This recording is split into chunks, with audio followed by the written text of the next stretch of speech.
Welcome back to Ocean InSight, the new podcast series by the MeerWissen initiative. Paul Tudor and myself, Hauke Kekler, are hosting today's episode. MeerWissen is an initiative of the German Federal Ministry for Economic Cooperation and Development that seeks to provide policymakers with the scientific information for the effective management and conservation of Africa's ocean and coasts. Today will be all about fisheries data management and how it can help sustainably manage our coastal oceans. We will put a spotlight on the Eastern African coast and try to get a local perspective of the issue. Our guest today is George Rushingisha. He has a PhD from Stockholm University and is currently working at the Tanzania Fisheries Research Institute, TAFIRI. He's also working on the Fisheries Data East Africa project, which aims to improve data collection and analysis for artisanal fisheries in Tanzania and Mozambique. Let's dive right in. Hi, George. Welcome to our channel. So a little bit of a personal background. What's your connection to the sea? Have you always been engaged? Did you grow up by the sea, or did it just get to you a bit later in your career? Actually, my connection to the sea is that it's a place where I'm working on a daily basis. And if I have to tell whether it was my dream or not, I think it wasn't when I was young. And the interest came when I was pursuing my bachelor, which was about aquatic environmental conservation. So from there, I developed interest with the ocean. And that's where I started specializing, working on the ocean. So you're a bit of a late bloomer when it comes to fisheries and marine biology. Yes, you're right. Cool. So now you're working as a science officer at TAFIRI, so the Tanzanian Fisheries Research Institute, but you're also coordinating the Tanzanian side, the FIDEA project, so Fisheries Data East Africa. Can you tell us a bit about the project itself? So how did it start? How did it come to life? To make it short, I think I remember there was this call, a MeerWissen call.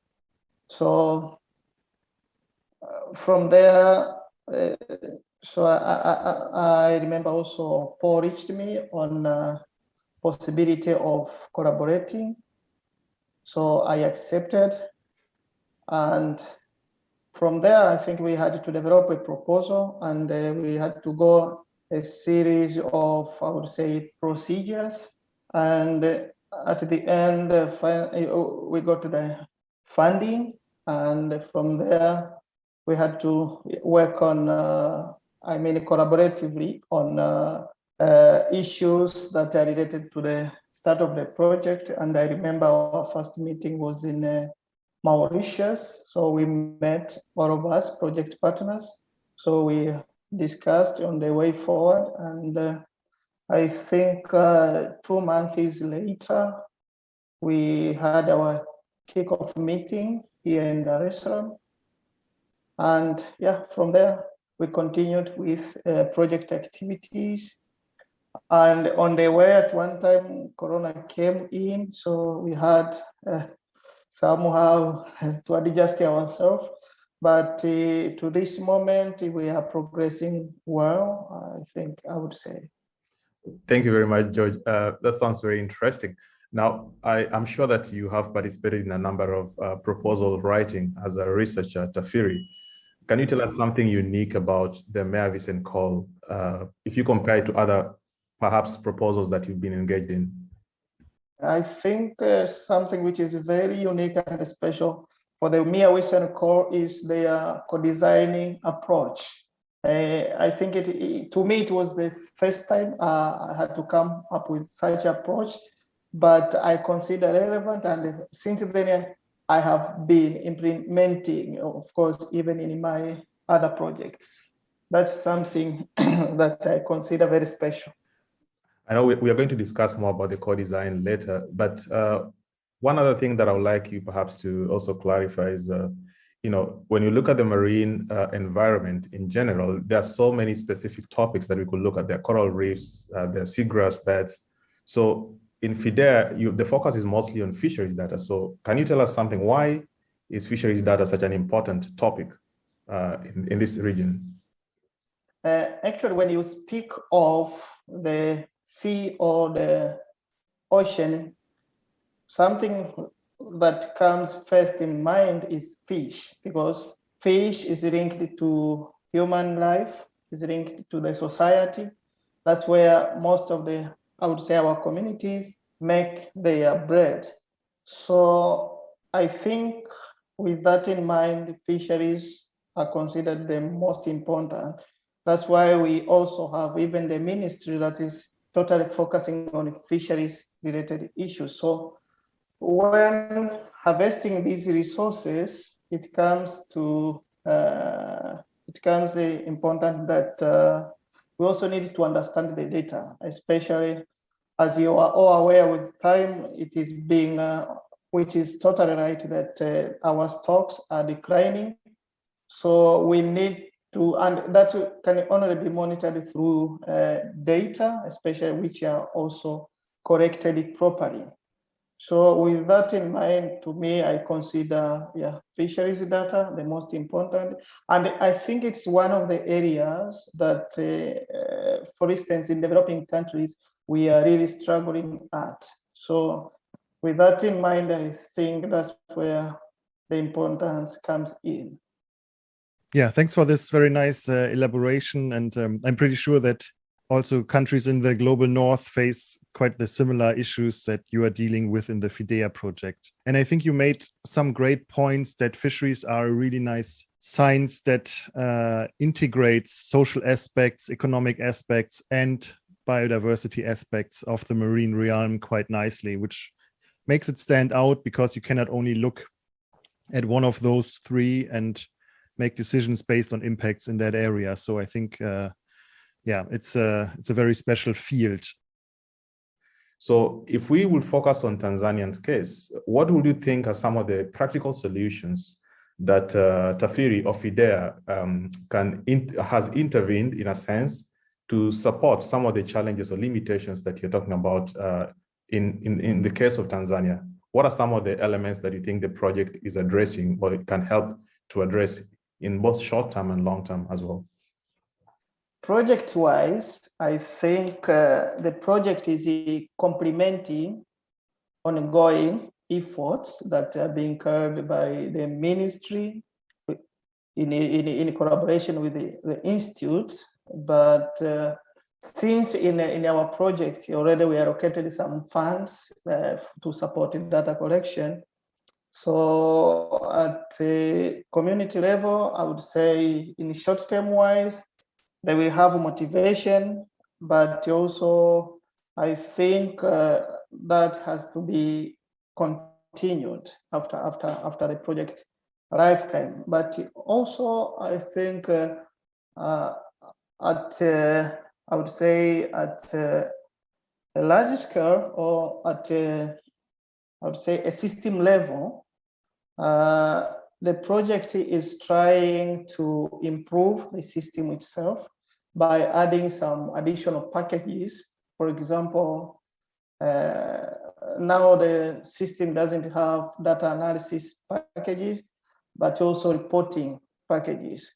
So the FIDEA project is keen on that and has taken on board. And we hope that by the end of the project, those issues will be developed or addressed within the software itself. But also, I would say, through engaging community engagement in the FIDEA project, I hope some learning experiences will be part of the process. So by the end of the project, I think there might be some improvement in terms of species identification, but in terms of capacity in general. Yeah, so as we've spoken briefly about the issues of data, I mean, being a challenge in Tanzania and in most tropical countries, you've highlighted the role of community, you've highlighted the role of, the technical aspects. So TAFIRI is investing and in the project FIDEA as well. There is an investment into the technical aspects of improving data collection and to ensure that data collection is not only timely, but the process of collection, archiving, analysis, and reporting is smooth. So if we shift a bit to the policy aspects, beyond the technical aspect and beyond the capacity in terms of training, what do you think are some of the policy hurdles or challenges which we need to address to ensure that the process of data collection, of fisheries data collection, is systematic, but also that the information that is generated can actually inform management, not only in Tanzania, but also maybe in the entire WIO region? I think we don't have, it's not a challenge at the policy level, but what I can say is, what we are experiencing is the support from the ministry. Because as I told you that we are, as a nation, we are supposed to report some of the data to FAO. So the FAO, in collaboration with the ministry, are working together to make sure that data that is being reported is improved. And especially in terms of data collection, but also in terms of reporting. And recently, I think with the collaboration under the FIDEA project, we had to request the endorsement of the ministry for our request to improve in terms of technical support for the ICAS program. So you can see already we have the support from the ministry, and the ministry is aware of the FIDEA project, and it is strongly supporting the project. So that's what I can say. So they are already engaged in. Very, very interesting. You know, you've just described a marriage that in most countries is always very uncomfortable. So you have the research, you have the government. Can you just maybe as a follow-up briefly tell us about this marriage? You know, TAFIRI is a research institution, and then you have the fisheries department. How do you manage to work together? Because in most countries or in most areas, or even in the WIO, it is a very unlikely marriage, and often at times it doesn't work. So can you maybe give us a short description about your experience in the FIDEA project, how you've been able to work smoothly, if so, with the Department of Fisheries or under the same ministry? Yeah, thank you. I think in our case, we are working mostly with the ministry because the institute is part of the ministry. It's not, it's sort of semi-autonomous. So we are obliged to report to the ministry. And of course, the ministry is also there to request anything from the field. So my opinion is that we are working smoothly. And it is sad, of course, in some countries that you find this, I would say, tug of war, but for us, I don't see it. Yeah. Thanks, George. That was a really nice roundup of quite a few of the issues that you are facing at an institute that is already quite advanced in working at this interface of science and policy making and ministerial work. You also made clear that there's quite a few technical issues that maybe most of the listeners are not really aware of, like having a cell phone reception, for example, at the beach. So that is quite nice. And we didn't even start talking about species that migrate across borders and are not bound to territorial waters of Tanzania. But so there's even more effort in harmonizing data collection, analysis, and also sharing. And I'm quite confident that maybe not all ministries or government institutions are as willing to share the data, maybe as you are, for example, in the FIDEA project. But let's talk a bit about the nice sides of your project. So maybe you can elaborate. I mean, you've been working for more than a year now on this topic. So what are the successes you had so far already? So it's a bit of time to brag now about what you've achieved so far, where you made progress. Through the course of project implementation, we have we have had already some outputs or success stories. And just to mention, one is that we convened a regional workshop where we had to. The aim was to see what systems are being used by each country, what are the challenges, and out of that to come up with the recommendations that possibly, if incorporated, could help to improve data collection systems. So we had such a meeting. We produced a report which is online, and it's free to be accessed. And several countries joined us, because I said earlier that this is a collaborative project between Tanzania, Mozambique, Zanzibar, and of course our partners in Germany. So we invited friends or people from Kenya, I remember, and from Somalia.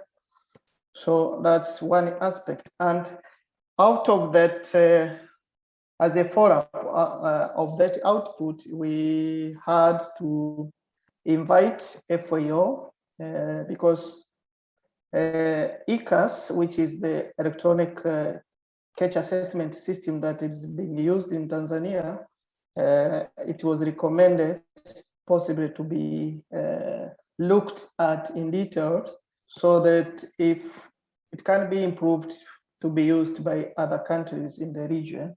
So we had to, following that, we had to request an expert from FAO, and FAO sent this person. He came and looked at the systems that are being used in Tanzania, Zanzibar, and Mozambique, and also finally he produced a report, or they produced a report, and this is also an achievement of FIDEA project.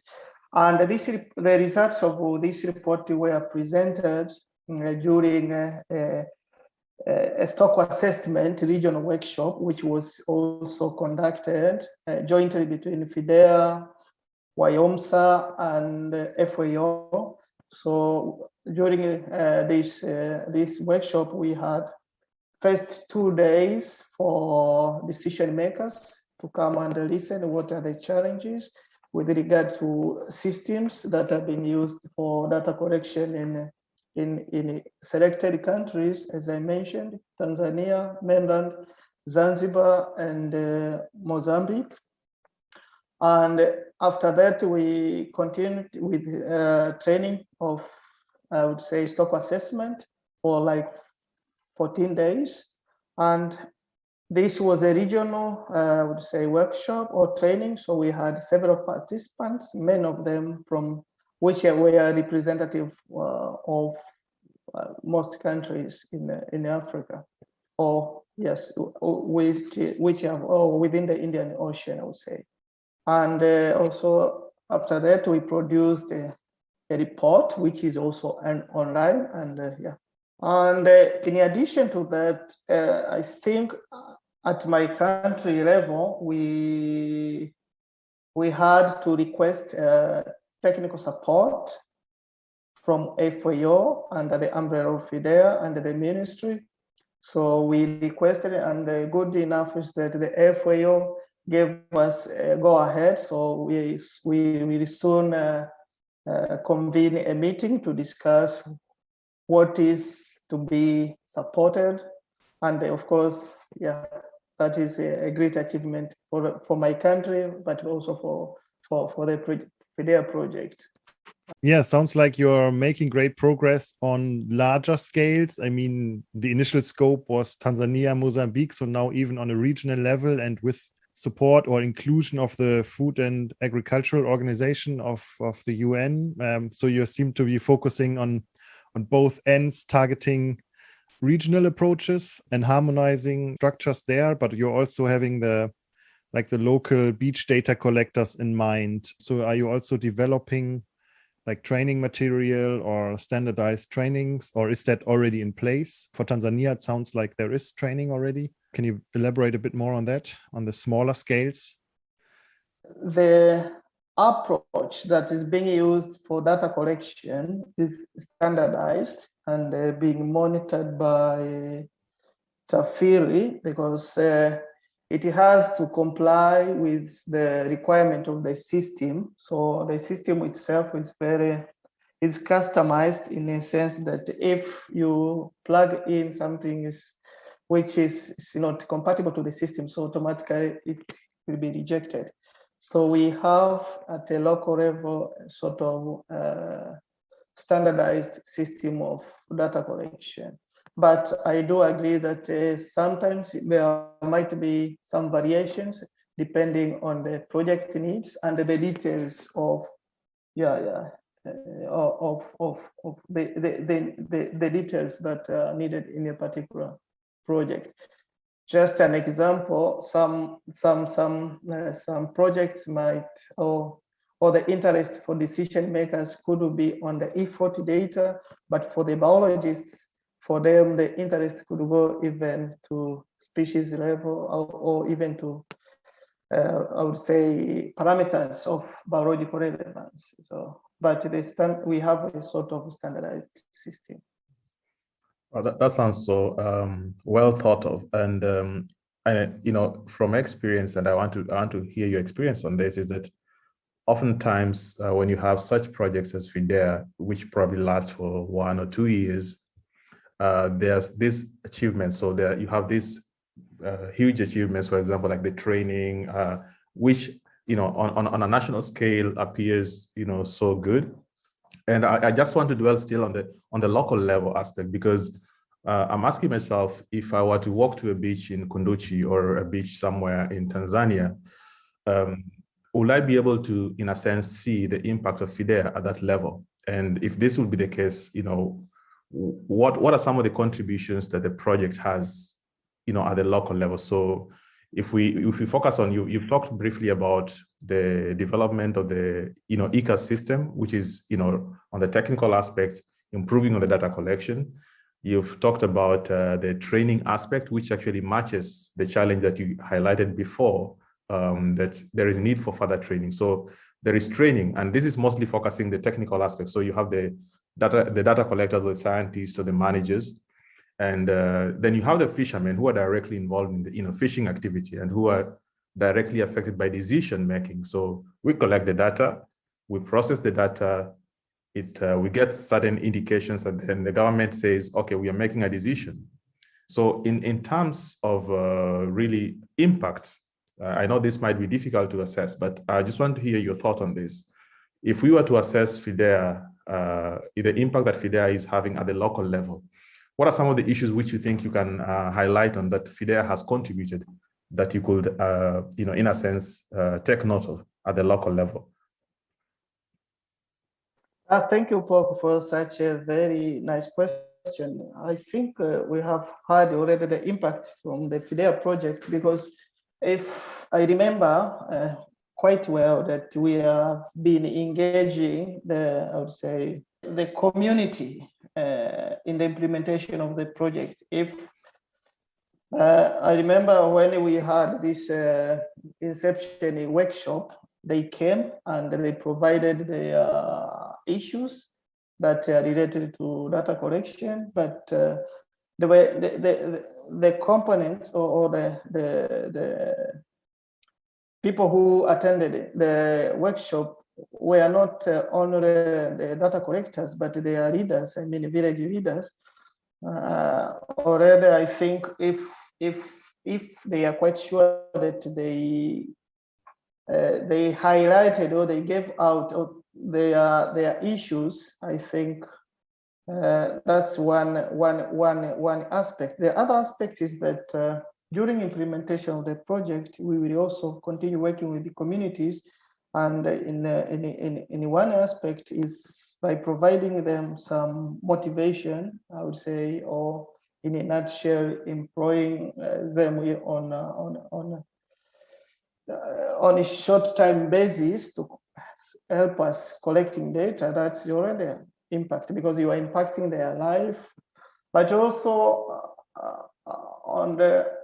at the larger scale, I would say also that if you have an improved system, because the aim is to continue harvesting resources. So if you have a good system of data collection, so at the end you have good decisions, and then good decisions will also impact the local community.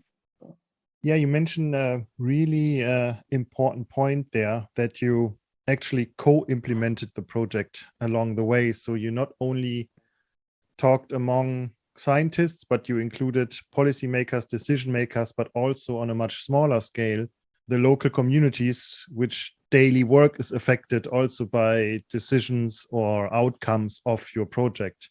Since we talked about co-design in the very beginning of this interview, was that part of this co-design process as well, or was it like from personal experience of your work at Tafiri? So did co-design also affect your ideas and thoughts of how a project should be implemented? Definitely, yes.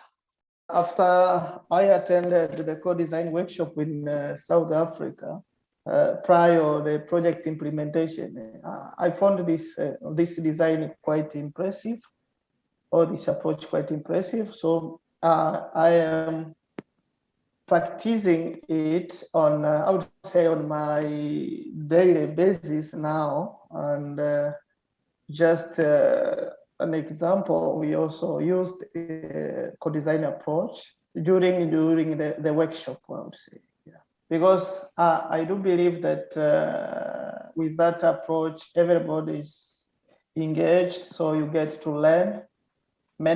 All of you, not only you as scientists, but you learn from the local aspect. So it is the experience I borrowed from the co-design workshop. Excellent. That's quite insightful. Maybe a step back for the listeners who are not familiar with the concept.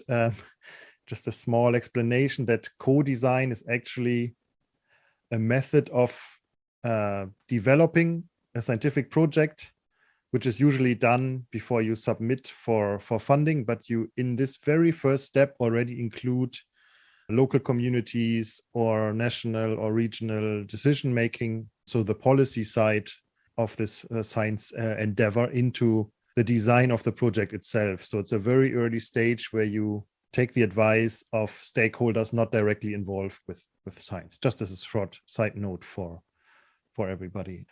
Is there anything in this project that you did not anticipate? I mean, we are all scientists now sitting here, and usually whenever you come up with great ideas and you start rolling, there's always something that you had in mind. I mean, this goes also out to Paul, who, as a short disclaimer, is also working on the FIDEA project. Is there anything that you had in mind that did not work out as you planned and went a completely different path? I would say yes. We had to experience some of the things which we didn't anticipate in the beginning of the project implementation, but most of them were quite positive. And I think one of the challenges that we had, if I have to mention, is the outbreak of COVID. So in a sense, it affected all of us as a team, and so that we had to reschedule and reorganize our project activities. But on the other hand, if you remember, when previously when we were talking, I told you that initially we were a few of us focusing on the project, but with time you hear WIOMSA came in, FAO came in. These are quite good things that we didn't anticipate, and of course, even the workshop of training, this stock assessment training. Initially, we were focusing on project partner countries, but finally we ended up inviting representation from the region. So these are issues that happened, but they're quite positive for us. We didn't anticipate on that. So now, with this stage that you are at the moment, what would be your next steps, also maybe in light of COVID travel restrictions? So tell us a bit about where FIDEA is heading now.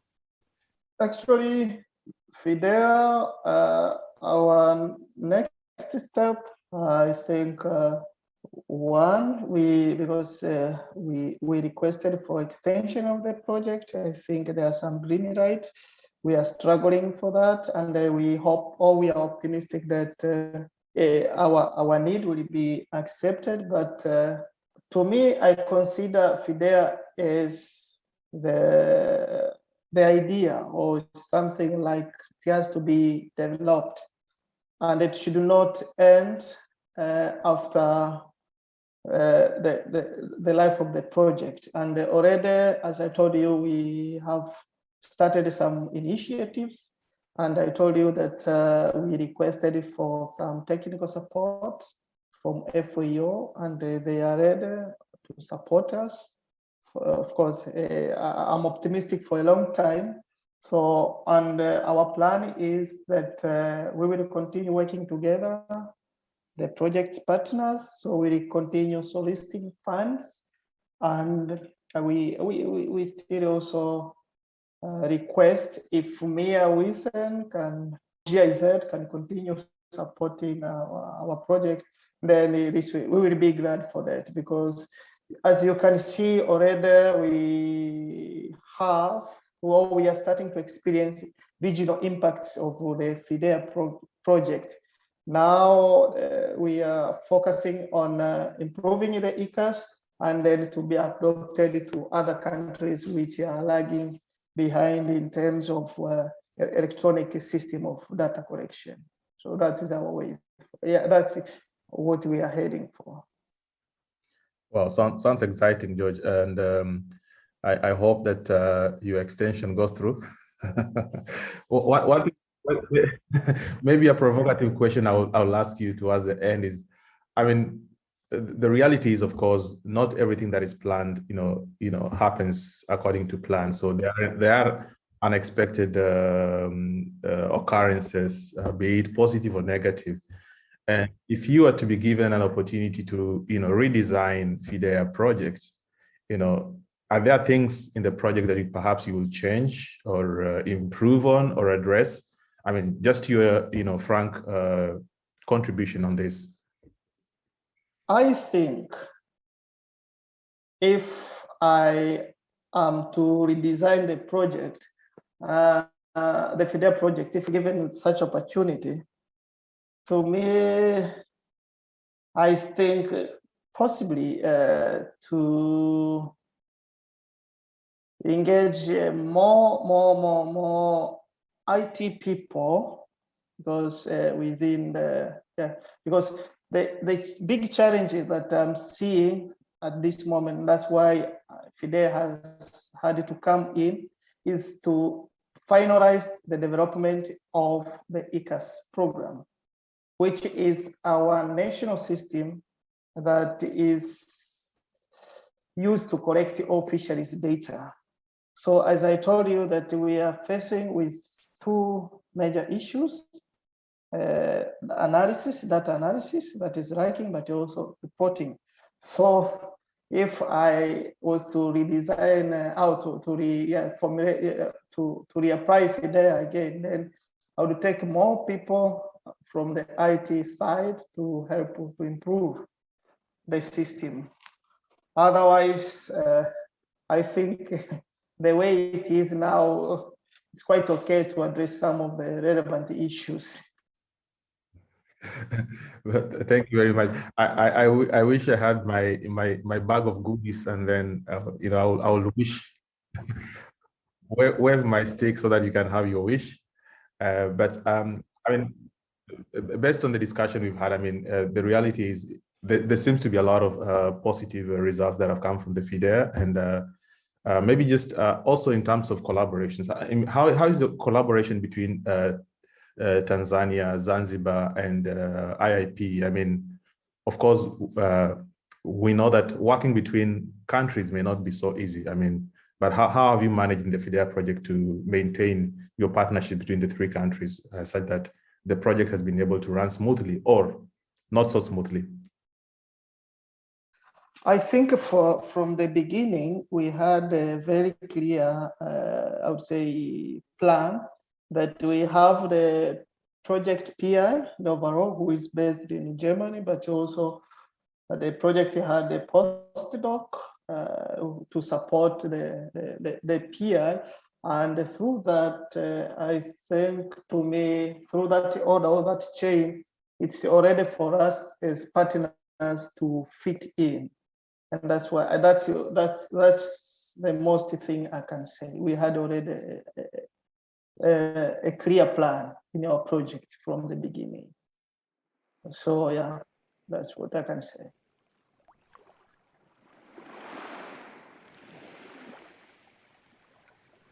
Excellent. George, thank you for your time. It's been a pleasure talking to you, both of you, engage on that matter. If you had 3 to 5 sentences now to wrap up and give our audience a nice take-home message about what's important in fisheries data management, what would you tell them? I think my message is that if you employ proper methods in data collection, then you are likely to get good results, which finally will also facilitate good decisions. Thank you, George. What a nice way to end today's episode. Thank you, everybody out there, for listening. If you like the show, please make sure to subscribe. And of course, don't forget to tune in next time when we will chat with our partners from South Africa about what special role cultural aspects can play in marine spatial planning efforts. So stay tuned.